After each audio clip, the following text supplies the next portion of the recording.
Good afternoon, sir. Good afternoon बेटा। Good afternoon, sir.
Good afternoon.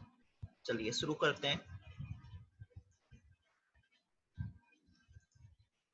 तो कल हम लोगों ने इलेक्ट्रोकेमिस्ट्री के कुछ बेसिक कॉन्सेप्ट्स को पढ़ना स्टार्ट किया था। आज उसके आगे का पार्ट हम लोग स्टार्ट कर रहे हैं। तो कल हम लोगों ने पढ़ा कि इलेक्ट्रोकेमिस्ट्री होती क्या है। इलेक्ट्रोकेमिस्ट्री में जो सेल होती है, एक सेल के क्या क्या पार्ट होते हैं। क्या किसी भी सेल के अंदर एक इलेक्ट्रोड होता है, एक इलेक्ट्रोलाइट होता है और एक सॉल्ट ब्रिज होता है। ठीक है, इलेक्ट्रोड कैथोड और एनोड दोनों होते हैं। किसे कैथोड कहते हैं, किसे एनोड कहते हैं, ये भी हम लोगों ने डिस्कस किया था कल। ठीक है,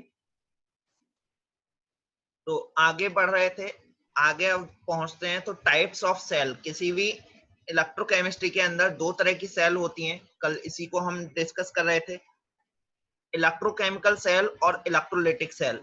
इलेक्ट्रोकेमिकल सेल वो सेल है जहां पे केमिकल एनर्जी से इलेक्ट्रिकल एनर्जी में कन्वर्जन होता है कि किसी केमिकल से इलेक्ट्रिसिटी जनरेट होना इलेक्ट्रोकेमिकल सेल कहा जाता है। और इलेक्ट्रोलाइटिक सेल बोलते हैं जब इलेक्ट्रिकल एनर्जी से कोई non spontaneous chemical reaction run कराई जाती है। इसका एग्जाम्पल इलेक्ट्रोप्लेटिंग और इलेक्ट्रोलिसिस, ये दोनों एग्जाम्पल में कल आप लोगों को समझा चुका हूँ। इलेक्ट्रोप्लेटिंग भी समझाया था, इलेक्ट्रोलिसिस भी बताया था। इलेक्ट्रोकेमिकल सेल जो हैं वो टू टाइप की होती है, गैल्वेनिक सेल और कंसंट्रेशन सेल। अभी तक जो सेल हम लोग जनरली पढ़ते हैं, मैक्सिमम जो सेल हम देखते हैं इलेक्ट्रोकेमिकल सेल, वो गैल्वेनिक सेल टाइप की ही होती है। ठीक है, गैल्वेनिक सेल क्यों हम कह रहे हैं, गैल्वेनिक सेल हर उस बैटरी को कहते हैं जिसके अंदर दो इलेक्ट्रोड अलग अलग मेटल के बने हों। ठीक है, यानी ये एनोड जो है वो एक अलग मेटल का है, कैथोड जो है वो एक अलग मेटल का है। तो उस केस में गैल्वेनिक सेल का फॉर्मेशन होता है। और गैल्वेनिक सेल के अंदर जो इलेक्ट्रिसिटी प्रोड्यूस होती है वो बाय रिडॉक्स रिएक्शन होती है। ठीक है, रिडॉक्स रिएक्शन मतलब रिडक्शन और ऑक्सीडेशन, एक मेटल का रिडक्शन होगा, एक मेटल का ऑक्सीडेशन होगा, तो उससे इलेक्ट्रिसिटी प्रोड्यूस होती है गैल्वेनिक सेल के अंदर। तो जनरली जितनी भी बैटरी हम लोग अपने डेली लाइफ में देखते हैं वो गैल्वेनिक सेल ही होती हैं। अब गैल्वेनिक सेल का एग्जांपल जो हम लोग जनरली यूज करते हैं, zinc and zinc sulphate, copper and copper sulphate, जिसको हम पढ़ के आए हैं 12th में, वो डैनियल सेल है। ठीक है। तो Daniell cell is a type of galvanic cell. Daniell cell galvanic cell का एक टाइप है। गैल्वेनिक सेल वो सेल है जिसके अंदर रिडॉक्स रिएक्शन से इलेक्ट्रिसिटी प्रोड्यूस हो रही है। रिडॉक्स रिएक्शन जहां ऑक्सीडेशन और रिडक्शन साथ साथ प्रेजेंट होते हैं। दूसरा एग्जांपल है कंसंट्रेशन सेल। तो बहुत ज्यादा स्टूडेंट इस पार्ट को 12th में इतना ज्यादा फोकस नहीं करते हैं, क्योंकि ज्यादातर 12th में भी गैल्वेनिक सेल ही पूछा जाता था। लेकिन जिन लोगों ने ये पार्ट पढ़ा है वो लोग याद कर पा रहे होंगे कि कंसंट्रेशन सेल के अंदर एनोड और कैथोड दोनों सेम ही मेटल के होते थे। कंसंट्रेशन सेल का अगर मैं फर्दर डिवीजन करूं तो concentration cell electrode concentration cell होती थी, जिसमें गैस इलेक्ट्रोड अमलगम इलेक्ट्रोड होता था। इलेक्ट्रोलाइट कंसंट्रेशन सेल होती थी, जिसका एग्जांपल ये जिंक कंसंट्रेशन सेल है। तो अगेन अब यहाँ बीटेक में भी हमें बहुत ज्यादा कंसंट्रेशन सेल पे फोकस तो करना नहीं है, तो मैं केवल एक एग्जांपल से समझाने की कोशिश कर रहा हूँ कि कंसंट्रेशन सेल में इलेक्ट्रिसिटी जनरेशन कैसे होता है। ठीक है। तो कंसंट्रेशन सेल के लिए कहा जाता है, जनरली हम लोग ऐसे बोलते थे कि कंसंट्रेशन सेल में इलेक्ट्रिसिटी जनरेट होती है by transfer of substance from lower concentration to higher concentration. लेकिन एक्चुअल में ये होता क्या है, देखिए आपको याद आ रहा होगा जिंक कंसंट्रेशन सेल जो थी उसके अंदर दोनों इलेक्ट्रोड जिंक मेटल के बने हुए थे। ये भी जिंक है, ये भी जिंक है। ठीक है, दोनों मेटल सेम थे, लेकिन उनका जो इलेक्ट्रोलाइट सॉल्यूशन है, जो उसके सराउंडिंग में सॉल्यूशन है, उसका कंसंट्रेशन डिफरेंट था। एक तरफ कंसंट्रेशन कम था, एक तरफ कंसंट्रेशन ज्यादा था। आप यहाँ देख पा रहे होंगे, एक तरफ 0.1 m लिखा हुआ है, एक तरफ 1.0 m लिखा हुआ है। तो अब यहाँ पे कहा जाता है कि bye transfer of substance, substance का ट्रांसफर हो रहा है। तो एक्चुअली जैसा कहा जा रहा है सेम टू सेम ऐसा एक्चुअल में हो नहीं रहा होता है। देखिए होता क्या है, ये जो इलेक्ट्रोलाइट सॉल्यूशन है, इस इलेक्ट्रोलाइट सॉल्यूशन को इक्वल करने के लिए, ठीक है, बीच में सॉल्ट ब्रिज यहाँ भी रहता है, तो यहाँ पे पोरस पार्टीशन दिखा के उसे सॉल्ट ब्रिज को रिप्रेजेंट कर रहे हैं। ठीक है, तो सॉल्ट ब्रिज यहाँ भी है, लेकिन अभी आप समझने की कोशिश कीजिए, दोनों इलेक्ट्रोड जो हैं वो अपने इस इलेक्ट्रोलाइट कंसंट्रेशन की कंसंट्रेशन को इक्वल करने के लिए काम करना शुरू कर देते हैं। अब इधर जो जिंक है, दोनों तरफ जिंक का तो कंसंट्रेशन सेम होगा क्योंकि प्योर मेटल है। ठीक है, लेकिन ये जो इलेक्ट्रोलाइट सॉल्यूशन है, इस इलेक्ट्रोलाइट सॉल्यूशन की इधर लेफ्ट हैंड साइड पे कंसंट्रेशन कम है और यहाँ कंसंट्रेशन ज्यादा है। तो ये जिंक क्या करता है, इस जिंक की कंसंट्रेशन को, Zn+2 आयन की कंसंट्रेशन को बढ़ाने के लिए क्या करता है, यहाँ Zn से Zn+2 आयन, ठीक है, Zn से Zn+2 आयन डिजॉल्व हो के बाहर आना शुरू कर देते हैं, जिससे कि यहाँ पे इलेक्ट्रॉन रिलीज होना शुरू कर देते हैं, जिससे कि यहाँ क्या होने लग जाता है, ऑक्सीडेशन, या कहें यहाँ पे एक्सेस ऑफ इलेक्ट्रॉन बन जाता है। तो ये क्या बन गया, एनोड। और क्या हो रहा है यहाँ पे, इस कंसंट्रेशन को, जिंक के कंसंट्रेशन को इक्वल करने के लिए सॉल्ट सॉल्यूशन में, क्योंकि ये कम है कंसंट्रेशन Zn+2 आयन की, तो इसे बढ़ाने के लिए यहाँ से Zn+2 आयन डिजॉल्व होना शुरू हो गए। इससे अपोजिट यहाँ कैथोड वाली साइड होता है, यानी जिधर की साइड ज्यादा कंसंट्रेशन है वहां पे Zn+2 आयन जो सॉल्ट सॉल्यूशन में ज्यादा है वो आके यहाँ Zn के फॉर्म में डिपॉजिट होना शुरू हो जाते हैं। Zn+2 से Zn के फॉर्म में डिपॉजिट होना शुरू कर देते हैं, जिससे कि यहाँ पे इलेक्ट्रॉन की रिक्वायरमेंट बढ़ जाती है, यानी यहाँ पे इलेक्ट्रॉन की कमी हो जाएगी, लैक ऑफ इलेक्ट्रॉन हो जाएगा यहाँ पे, जिसकी वजह से इसे हम कैथोड कहना शुरू कर देते हैं। ठीक है, तो बहुत ज्यादा हमें इसे समझने की जरूरत नहीं है, केवल मैंने इतना ही समझाने की कोशिश की है कि कैसे कैसे कंसंट्रेशन सेल काम करता है। हमें हमारे सिलेबस का पार्ट भी नहीं है, लेकिन केवल हमें बेसिक नॉलेज के लिए हमें पता होना चाहिए। ठीक है, जो भी लोग मुझे सुन पा रहे हैं मैं आपको बता दूं, अटेंडेंस आपकी ऑटोमेटिकली हो रही है, तो आपको प्रेजेंट और रोल नंबर लिखने की जरूरत नहीं है। अगर किसी दिन जरूरत होगी तो मैं बता दूंगा।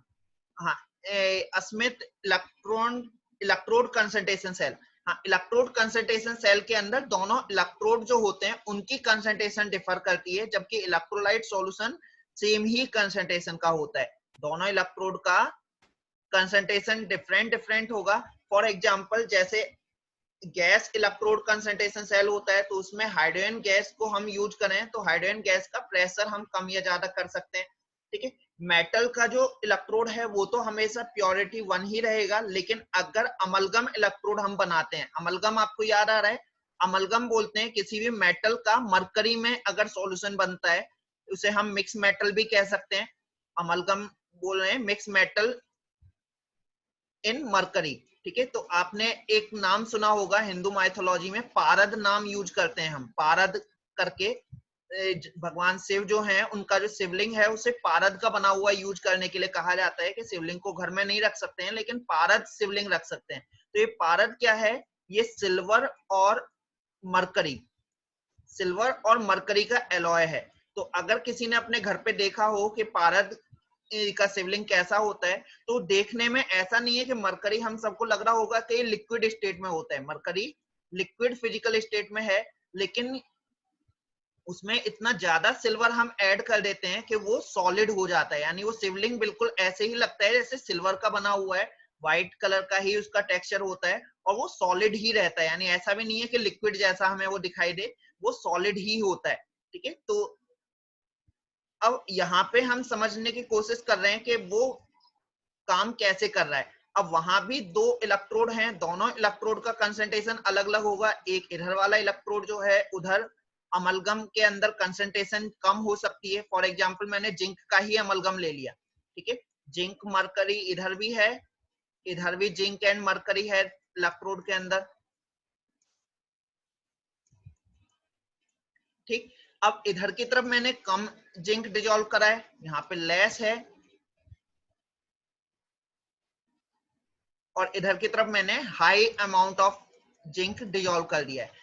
अब जब इलेक्ट्रोड कंसंट्रेशन सेल होगी तो उसके अंदर ये जो इलेक्ट्रोलाइट सॉल्यूशन है उसकी कंसंट्रेशन एक ही है, यानी कई बार ऐसा दिखाया जाता था बुक्स के अंदर कि एक ही ग्लास के अंदर, यानी एक ही ग्लास कंटेनर के अंदर हमने दोनों इलेक्ट्रोड को डिप कर दिया तब भी वो काम कर जाता है। अब यहाँ इलेक्ट्रोलाइट की कंसंट्रेशन सेम है लेकिन इलेक्ट्रोड की कंसंट्रेशन डिफर कर रही है। तो जहां पे लेस कंसंट्रेशन होती है वहां पे जो इलेक्ट्रोलाइट सॉल्यूशन के अंदर जेडन, हाँ सुचित पूछिए, रुकिए मैं ईयरफोन लगा, हाँ क्या कह रहे हो सुचित?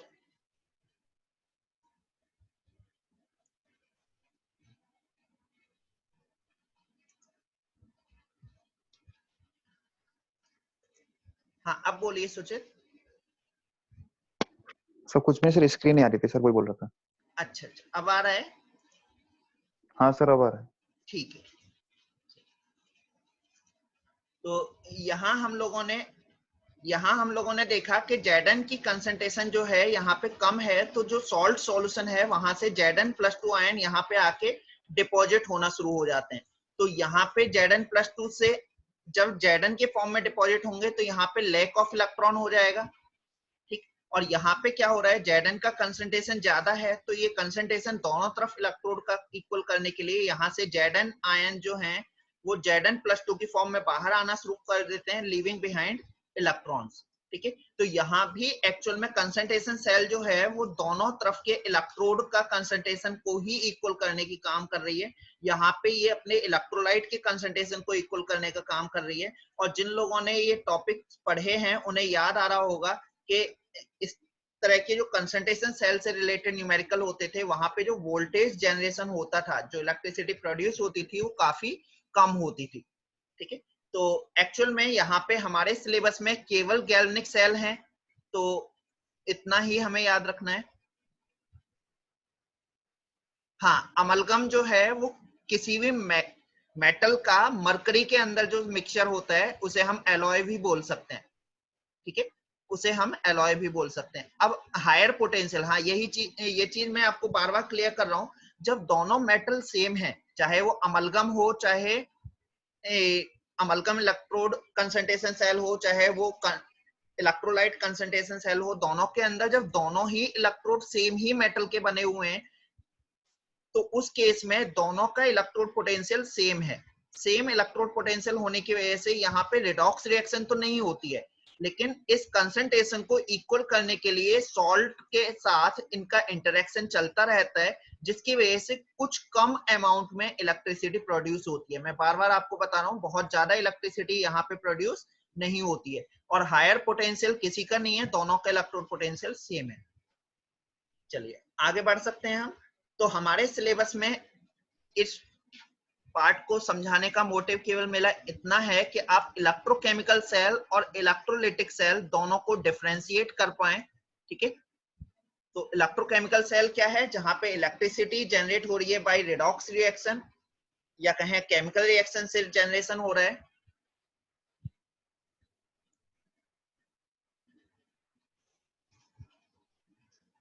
अभी कोई एक स्टूडेंट है, वो डैश डैश डैश करके नाम से ज्वाइन करना चाह रहा है, मैं उन्हें ज्वाइन नहीं होने दे रहा हूँ।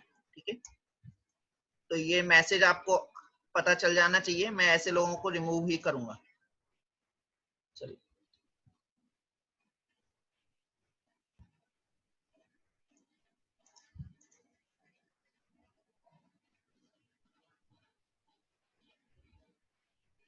हाँ, शुभम एक बार थोड़ा समझने की कोशिश कीजिए। यहाँ मैं समझाना चाह रहा हूँ कि इलेक्ट्रिसिटी जो है वो हायर पोटेंशियल से लोअर पोटेंशियल की तरफ फ्लो हो रही है। ठीक है, करंट जो है वो इस तरह से फ्लो हो रहा है। अभी हम यहाँ पे ये समझाने की कोशिश कर रहे हैं कि कैसे एक सेल वर्क करता है। अब गैल्वेनिक सेल के अंदर तो वो चीजें आपको दिखाई दे रही हैं। ठीक है, तो वहां पे जो इलेक्ट्रोड पोटेंशियल जनरेशन होता था वो हायर होता था, लेकिन यहाँ पे भी अब आप देखिए पोटेंशियल जो है, इलेक्ट्रोड पोटेंशियल जिसकी आप बात कर रहे हैं, वो पोटेंशियल थोड़ा सा चेंज हो रहा है, लेकिन इतना भी ज्यादा चेंज नहीं हो रहा है। अभी मैं नेक्स्ट टॉपिक पे अगर आ जाऊं तो इस चीज को मैं 2 मिनट के बाद ज्यादा बेटर तरीके से समझा पाऊंगा। ठीक है, लेकिन मैं आपका आंसर आज के ही लेक्चर में देके जाऊंगा, तो अभी थोड़ी देर के लिए आप वेट कर सकते हैं। चलिए, तो अभी फिलहाल के लिए मैं इस टॉपिक को यहीं से आगे बढ़ता हूँ। गैल्वेनिक सेल जहां रिडॉक्स रिएक्शन से इलेक्ट्रिसिटी प्रोड्यूस हो, कंसंट्रेशन सेल जहां ट्रांसफर ऑफ सब्सटेंस की वजह से इलेक्ट्रिसिटी प्रोड्यूस हो रही है, और इलेक्ट्रोलिटिक सेल जहां पे इलेक्ट्रिसिटी को यूज करके हम कोई नॉन स्पॉन्टेनियस रिएक्शन को रन करा दे रहे हैं। तो हमें समझना है कि इलेक्ट्रोकेमिकल सेल क्या होता है और इलेक्ट्रोलिटिक सेल क्या होता है। ये बेसिक कॉन्सेप्ट आपको याद रखना है, और इस चैप्टर में कभी भी ये काम आ सकता है। चलिए आगे बढ़ते हैं। रिडॉक्स रिएक्शन क्या होता है? ऐसी रिएक्शन जहां पे रिडक्शन और ऑक्सीडेशन दोनों साथ साथ हों। ठीक है, तो रिडॉक्स का फुल फॉर्म क्या होता है? Reduction plus oxidation. ठीक है, तो रिडॉक्स रिएक्शन सबको पता होगा, इसको मुझे ज्यादा इलॉबरेट करने की जरूरत नहीं है। रिडक्शन प्लस ऑक्सीडेशन जब एक ही रिएक्शन के अंदर होता है तो उसे हम रिडॉक्स रिएक्शन बोलते हैं। ठीक है, तो इसको हम ऐसे भी बोल सकते हैं, रिडक्शन क्या होता है? Gain of electron.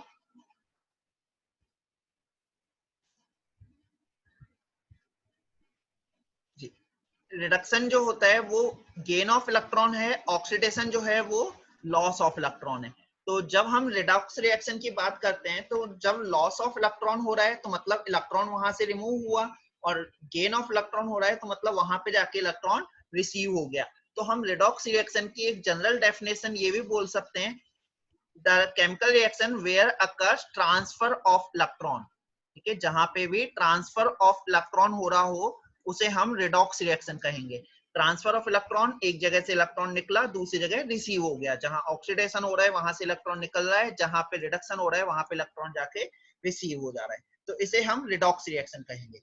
यहां तक कोई डाउट? चलिए आगे बढ़ते हैं। नेक्स्ट टर्म है इलेक्ट्रोड पोटेंशियल।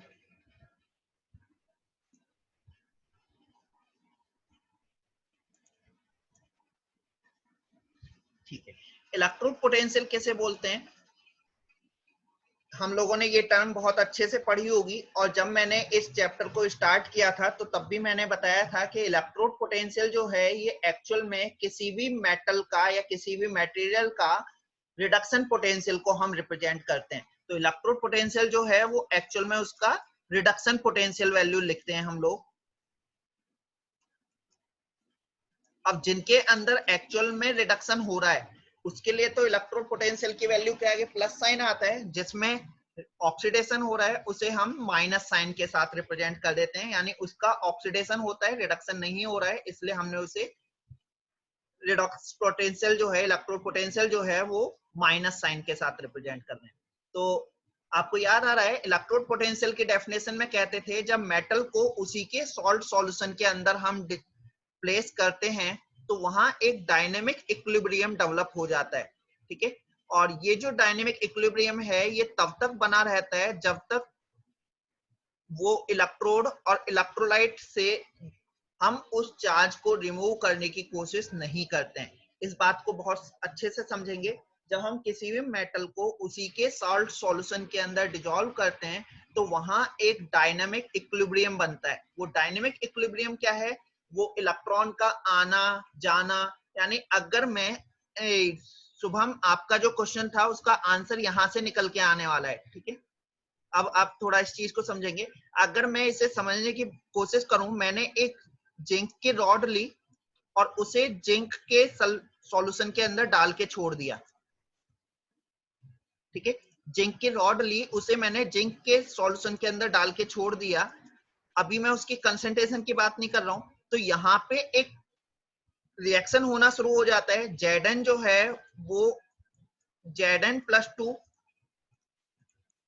और 2 इलेक्ट्रॉन, ये एक स्पॉन्टेनियस रिएक्शन है। जैसे ही जिंक को उसके सॉल्ट सॉल्यूशन के अंदर रखा जाएगा ये रिएक्शन होना शुरू हो जाएगी, ठीक है। अगर आपको क्लियर नहीं हो रहा है,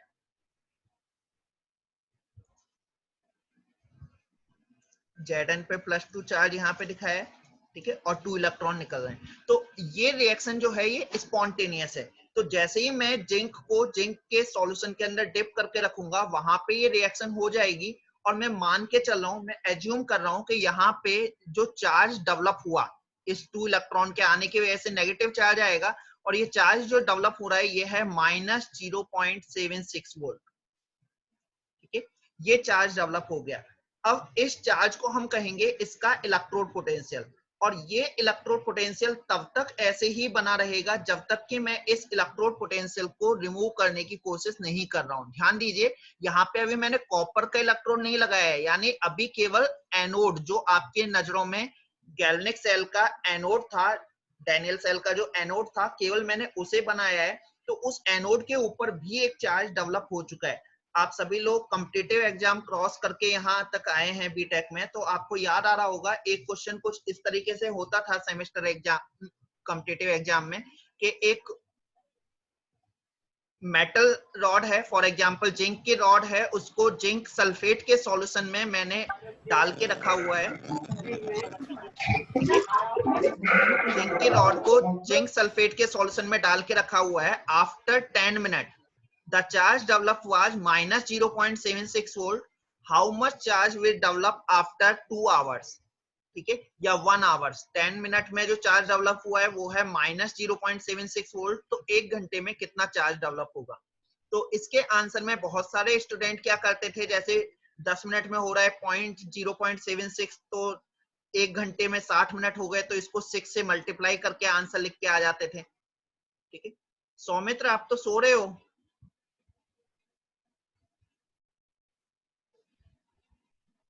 ठीक है, तो इस चीज को आप क्लियर कीजिए कि अगर 10 मिनट के लिए हमने उसे इलेक्ट्रोलाइट सॉल्यूशन के अंदर डिप करके रखा है तो वहां पे इतना चार्ज बन रहा है। आधे घंटे के बाद या 1 घंटे के बाद कितना चार्ज डेवलप होगा? मैं आप लोगों को अनम्यूट कर रहा हूं, आप में से अगर कोई बता सकता है तो सर 0.76 ही रहेगा। हाँ जी, वेरी गुड, 0.76 ही रहेगा। वेरी गुड, यस सर, बहुत अच्छी बात 0.76 है। 0.76 चलिए, तो इस पार्ट से आपको समझ में आ गया है कि ये जो चार्ज है ये उतना ही बना रहता है जब तक कि हम इस चार्ज को हटाने की कोशिश नहीं करते हैं। यानी ये जो रिएक्शन हुई Zn से Zn+2 आयन का बनना और 2 इलेक्ट्रॉन का रिलीज होना, ये तब तक होती रहती है जब तक उस पे ये चार्ज डेवलप नहीं होता। और जब ये चार्ज डेवलप हो जाता है तो ये रिएक्शन यहीं पे स्टॉप हो जाती है। इसके बाद ये रिएक्शन आगे फर्दर प्रोसीड नहीं करेगी। तो ये पार्ट आपको समझ में आ रहा है। अब जब हम इसे किसी भी मेटल के साथ कनेक्ट कर देते हैं, फॉर एग्जांपल इसको मैंने इसको मैंने किसी दूसरे कॉपर के मेटल के साथ कनेक्ट कर दिया, किसी अदर मेटल के साथ कनेक्ट कर दिया है,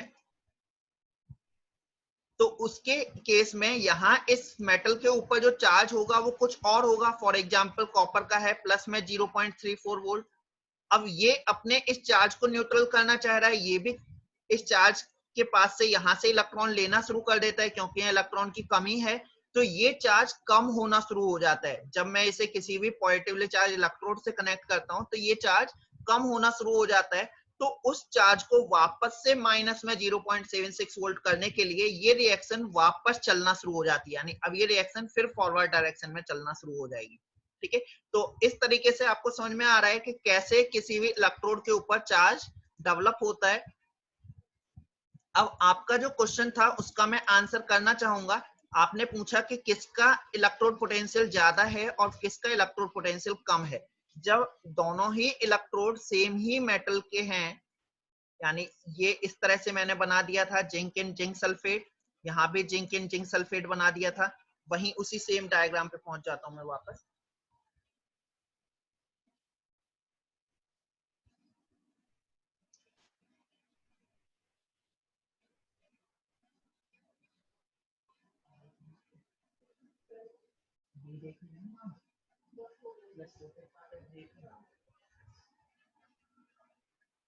चलिए, तो यहाँ पे आप देखते हैं कि अगर मैंने इसे जिंक को जिंक सल्फेट के अंदर डाल के रखा होता, केवल इतना ही होता, तो इसके ऊपर माइनस में 0.76 वोल्ट चार्ज डेवलप हुआ होगा। ठीक है, इधर भी अगर देखें तो यहाँ भी माइनस में 0.76 वोल्ट चार्ज डेवलप हुआ होगा, जब ये इस सेल के फॉर्म में प्रेजेंट नहीं है।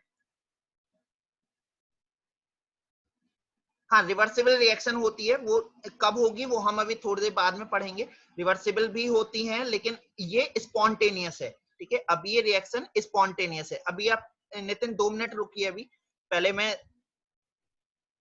शुभम के क्वेश्चन का आंसर कर दूं। तो अभी क्या हो रहा है, अगर ये दोनों एक दूसरे के कनेक्शन में नहीं है, अगर ये कनेक्शन नहीं होता तो मैंने ये मान लिया कि दोनों सेम इलेक्ट्रोलाइट सॉल्यूशन के कांटेक्ट में हैं, तो इस पे इतना इतना चार्ज दोनों पे माइनस में 0.76 वोल्ट डेवलप होता। लेकिन जब मैंने इसे इस वायर के थ्रू कनेक्ट कर दिया और ये दो अलग अलग कंसंट्रेशन के सॉल्ट सॉल्यूशन के कांटेक्ट में हैं, तो अब क्या हो रहा है, यहाँ इस कंसंट्रेशन को इक्वल करने के लिए कुछ और एक्स्ट्रा Zn+2 आयन यहाँ पे डिजोल्व होना शुरू हो गए। तो इसकी वजह से क्या हुआ, इसका जो चार्ज है वो माइनस 0.76 से और ज्यादा माइनस में हो जाएगा। फॉर एग्जांपल इसका चार्ज हो गया माइनस में 0.80। ठीक है, अब यहाँ पे क्या हो रहा है, दूसरी साइड देखिए Zn+2 आयन यहाँ पे आके डिपोजिट होना शुरू हो रहे हैं। अब डिपोजिट होने की वजह से Zn+2 आयन यहाँ पे आके जुड़ रहे हैं, तो मतलब ये जो चार्ज है प्लस चार्ज यहाँ पे आके जुड़ रहा है, तो माइनस चार्ज जो है उसकी इंटेंसिटी थोड़ी कम हो जाएगी। फॉर एग्जांपल ये हो गई माइनस में 0.72 वोल्ट। ठीक है, तो अब आप क्लियरली समझ पा रहे हैं, माइनस में दोनों वैल्यू हैं, माइनस में 0.80 और माइनस में 0.72 में से बड़ा नंबर कौन सा है। ठीक है, इनमें से कौन सा बड़ा नंबर है, कौन सा पोटेंशियल ज्यादा है, कौन सा कम है। हाँ राहुल बताइए, 1 मिनट में अनम्यूट करता हूं। हाँ बोलिए राहुल। राहुल बोलिए, क्या कहना चाह रहे हो आप। हाँ बोलिए। सर ये एक्चुअली मेरे को लेक्चर समझ में नहीं आया। क्या क्या क्या नहीं आया आपकी समझ में। सर एक्चुअली मैंने अभी अभी ज्वाइन किया है, तो मेरा मिस हो गया है सर पूरा लेक्चर। ओके राहुल, अभी ना मैं केवल ये बता रहा था कि किसी भी इलेक्ट्रोड पे कैसे चार्ज डेवलप होता है, और अब लेक्चर भी केवल कैसे होता है सर। हाँ वो अभी आप 1 मिनट के लिए इलेक्ट्रोड पोटेंशियल की डेफिनेशन पे मैं वापस से पहुंचूंगा, तो आप फिर से समझ लीजिएगा। Okay sir. ठीक है, और इस लेक्चर का जो रिकॉर्डिंग है उसे आप देख लीजिएगा, आपका जो डाउट है वो भी क्लियर हो जाएगा। ठीक है, तो अभी फिलहाल मैं यहाँ पे आपको ये बताना चाह रहा हूँ कि अब आप यहाँ से देख पा रहे होंगे कि जब मैं इस इलेक्ट्रोड को ऐसे ही रखता हूँ सॉल्ट सॉल्यूशन के अंदर, ऐसे ही पड़ा छोड़ देता हूँ, तो उसके ऊपर एक चार्ज डेवलप हो जाता है। ठीक है, और वो चार्ज तब तक बना रहता है जब तक कि हम उसे रिमूव करने की कोशिश नहीं करते हैं। इसे हम इलेक्ट्रोड पोटेंशियल बोलते हैं। तो इलेक्ट्रोड पोटेंशियल जो है वो रिडक्शन पोटेंशियल है किसी भी मेटल का। जो इलेक्ट्रोड पोटेंशियल होता है वो एक्चुअल में रिडक्शन पोटेंशियल की वैल्यू होती है। और ये कब डेवलप होता है, जब हम किसी भी मेटल को उसी के सॉल्ट सॉल्यूशन के अंदर डिप करके छोड़ देते हैं तो उसके ऊपर एक पोटेंशियल डिफरेंस डेवलप हो जाता है।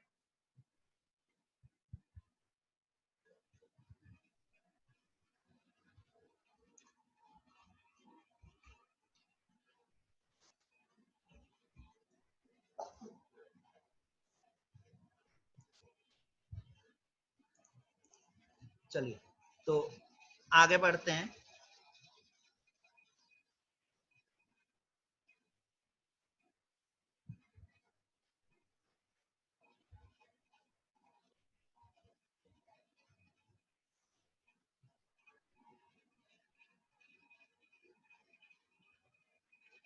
तो आगे एक टर्म आती है स्टैंडर्ड इलेक्ट्रोड पोटेंशियल किसे कहते हैं। स्टैंडर्ड इलेक्ट्रोड पोटेंशियल क्या है, जब हम अपने मेटल को उसी के सॉल्ट सॉल्यूशन के अंदर रख रहे हैं और उस सॉल्ट सॉल्यूशन का कंसंट्रेशन कितना है 1 m कंसंट्रेशन, ठीक है, और टेम्परेचर क्या है 25 डिग्री सेंटीग्रेड। तो उस केस में उस इलेक्ट्रोड के ऊपर जो चार्ज डेवलप होता है उसे हम स्टैंडर्ड इलेक्ट्रोड पोटेंशियल बोलते हैं। तो इलेक्ट्रोड पोटेंशियल और स्टैंडर्ड इलेक्ट्रोड पोटेंशियल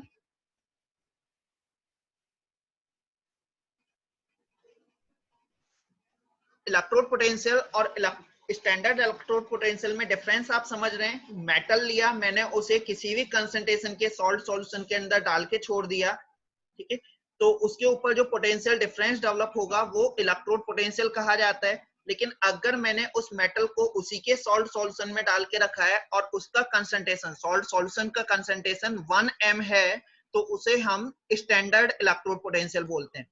तो रजनीश ने एक क्वेश्चन पूछा है कि ये कैसे पता करेंगे कि कौन सा पॉजिटिव होगा कौन सा नेगेटिव होगा। तो ऐसा मेटल जिसे उसके सॉल्ट सॉल्यूशन में डालने पे उसके ऊपर पॉजिटिव चार्ज डेवलप हो रहा है, यानी जिसके ऊपर रिडक्शन होना शुरू हो रहा है। फॉर एग्जांपल कॉपर की अगर हम बात करें तो कॉपर को अगर कॉपर सल्फेट में डालते हैं तो उसका रिडक्शन होना शुरू हो जाता है, यानी वो कॉपर सल्फेट से Cu+2 आयन को 2 इलेक्ट्रॉन लेके Cu में कन्वर्ट कराना शुरू कर देता है। तो इस केस में इसके ऊपर जो चार्ज डेवलप होगा वो पॉजिटिव चार्ज होगा, क्योंकि एक्चुअल में इलेक्ट्रोड पोटेंशियल जो है वो रिडक्शन पोटेंशियल की वैल्यू है। इलेक्ट्रॉन का गेन होना रिडक्शन कहलाता है। तो जिस रिएक्शन में या जिस इलेक्ट्रोड पे रिडक्शन होगा उसका इलेक्ट्रोड पोटेंशियल पॉजिटिव होगा, और जिसका ऑक्सीडेशन हो रहा है Zn से Zn+2 आयन बन रहे हैं और 2 इलेक्ट्रॉन रिसीव हो रहे हैं, जहां पे इलेक्ट्रोड को इलेक्ट्रोलाइट में डालने पे ये रिएक्शन होनी शुरू हो जाए तो उसके लिए इलेक्ट्रोड पोटेंशियल की वैल्यू नेगेटिव होगी। यानी जिसका रिडक्शन एक्चुअल में होता है उसी के सॉल्ट सॉल्यूशन में डालने पे उसका इलेक्ट्रोड पोटेंशियल पॉजिटिव होगा, और जिसका ऑक्सीडेशन होता है उसका इलेक्ट्रोड पोटेंशियल नेगेटिव होगा। तो एक्चुअल में किसी भी मेटल के ऊपर चार्ज बनने के 2 तरह की रिएक्शन होती हैं, इलेक्ट्रोनेशन और डी इलेक्ट्रोनेशन। ये दोनों चीजें हम ऑलरेडी बता चुके हैं। डी इलेक्ट्रोनेशन में जब मेटल आयंस की फॉर्म में बाहर निकलना शुरू कर देता है, जब मेटल आयंस की फॉर्म में बाहर निकलना शुरू कर देता है तो उसे डी इलेक्ट्रोनेशन बोलते हैं। और इलेक्ट्रोनेशन में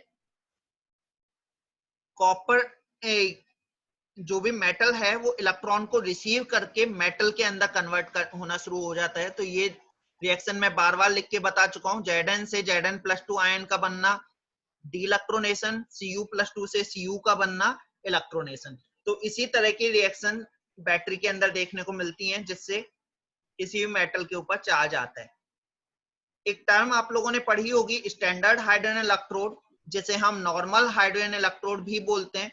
हमारे सिलेबस में नहीं है लेकिन इसका यूज कहाँ होता है, एग्जाम में एक बार क्वेश्चन आया था कि how do you calculate the electrode potential of a metal electrode. किसी भी मेटल इलेक्ट्रोड का इलेक्ट्रोड पोटेंशियल पता करने के लिए हम किसकी हेल्प लेते हैं। तो जनरली अगर हमारे पास एक सिंगल इलेक्ट्रोड है तो उसका हम इलेक्ट्रोड पोटेंशियल वोल्ट मीटर से डायरेक्टली मेजर नहीं कर सकते हैं। तो इसके लिए हमें एक स्टैंडर्ड इलेक्ट्रोड की रिक्वायरमेंट होती है।